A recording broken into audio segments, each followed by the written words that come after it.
আমরা হাসিনার আমলে দেখেছি, যখন বাংলাদেশ ব্যাংকের যে হ্যাস্টের ঘটনাটি ঘটলো, আপনার এই বিপুল পরিমাণ অর্থ আমাদের নাগালের বাইরে চলে গেল এবং সেটাকে ধামাচাপা দেওয়ার জন্য এই একই রকম ভাবে সাংবাদিকদের প্রবেশ নিষিদ্ধ করা হয়েছিল বাংলাদেশ ব্যাংকে। আপনার ময়না যেমন উচ্চারণ করে, চিন্তা করে বলে না, যা শেখানো হয় তাই বলে সেইভাবেই বলার চেষ্টাটা। সেই জন্য আমি সবাইকে অনুরোধ করব যে ফ্যাসিবাদ নিয়ে রীতিমতো পড়াশোনা করবার এবং তারপর কথা বলবার।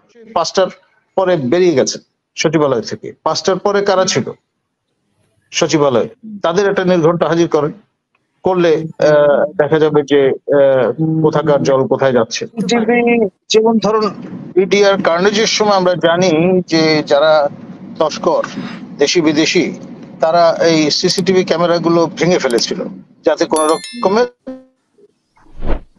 আলাবাই বা প্রুফ না থাকে।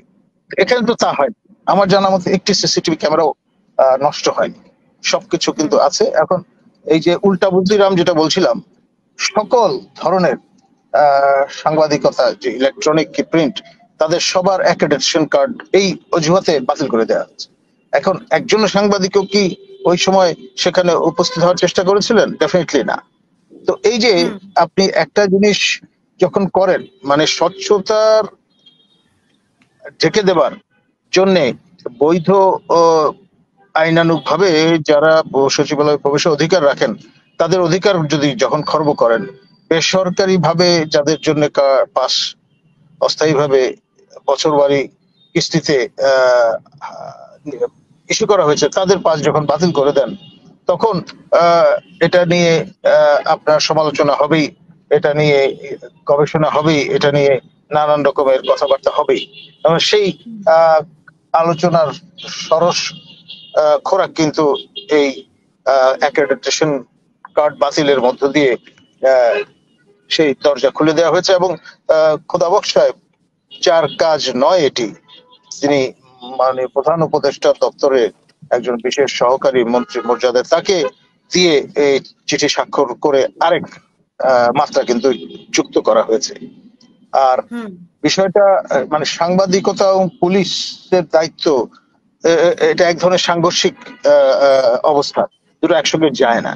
তো ফলে এই যে অবস্থাটা তৈরি করা হলো, যেমনটি আমরা হাসিনার আমলে দেখেছি, যখন বাংলাদেশ ব্যাংকের যে হ্যাস্টের ঘটনাটি ঘটলো, আপনার এই বিপুল পরিমাণ অর্থ আমাদের নাগালের বাইরে চলে গেল এবং সেটাকে ধামাচাপা দেওয়ার জন্য এই একই রকম ভাবে সাংবাদিকদের প্রবেশ নিষিদ্ধ করা হয়েছিল বাংলাদেশ ব্যাংকে। এবং সেটা কি হাসিনার পতন রুখতে পেরেছিল? যা বা কালিমা যা কিছু আরোপিত হয়েছে হাসিনা রেজিমের উপর, তা কি নিবারণ করতে পেরেছিল? এইটা থেকে তো আসলে শিক্ষা নেয়া দরকার ছিল।